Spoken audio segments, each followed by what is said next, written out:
Hey y'all, it's me. So I'm not camming up today because I am in a lot of pain. I went to the ortho a couple of days ago. He put me on a steroid pack and muscle relaxers and told me not to be bending or lifting. So I'm not doing much of anything for the next few days, and I don't feel like putting on makeup or just being on camera, honestly. But I did want to talk a little bit about mental health and the stigma that sometimes surrounds it. And this was kind of sparked by I follow this guy who is a paranoid schizophrenic, and occasionally I'll come in on his videos and I'll just, when he's in a paranoid state, which is constantly, honestly, because he's unmedicated, and I'll just say, it's okay, nobody's following me or whatever. Somebody underneath my comment said, he's nuts, there's no help for him. Okay, that really irritated me because, using terms like nuts and crazy and loon is just, I'm sorry, is this not 2021? Do we not know better? Right? Are we back in the 1950s where, you know, somebody's, let's hide him away, let's put him in an insane asylum? What the hell? It just really infuriated me that somebody could be so ignorant, you know?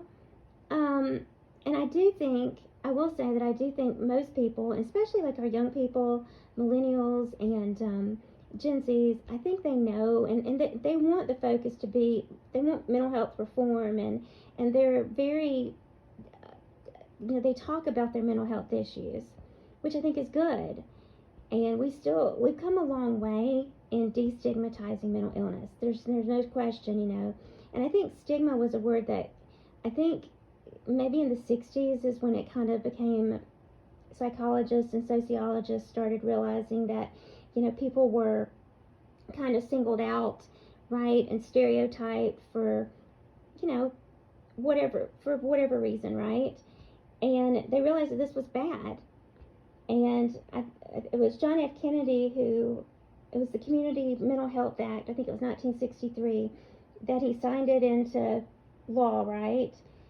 And that the whole point of that was to kind of start, to destigmatize mental illness and to deinstitutionalize mentally ill people. And I'm sorry if I don't sound that articulate. I apologize. These stupid muscle relaxers. And I just, I'm in so much pain, guys. Hopefully by next week I will be back to my perky, bubbly self. But right now I'm not there. And you know what? That's okay, because we're not always going to be perky. We're not always going to be bubbly, right? And I've had my own mental health issues. I deal with anxiety on a daily basis, right? Generalized anxiety, social anxiety. I've had postpartum depression. And I'm not ashamed to admit that. And I got help. I seek help for these things, right? And there's no shame in that. There's a chemical component to all these things. And we would not, like, if this guy on YouTube had cancer, do you think that guy would come in and say something derogatory? No, he wouldn't. There's no difference. Mental illness is a disease. It's an illness, right? Oh my gosh, I'm sorry. It irritates me so badly. And it's just, we need to be more compassionate and more loving towards people and more understanding. And then some people will come in and they'll troll this guy and they'll feed into his paranoia, which I just think, why would you do that? Now, obviously, you can't come in and try to argue and convince him that his delusions aren't real, right? You're not going to argue with acute psychosis. There's no way. But you can reassure him, right? And I don't think that there's a lot that we as strangers online can do for him, but we can be kind. Is it that difficult to just be kind? I don't think so. Maybe it is. I don't know. Anyway, where was I going with this? I think if our loved ones are going through something, though, we should encourage them to talk about what they're going through.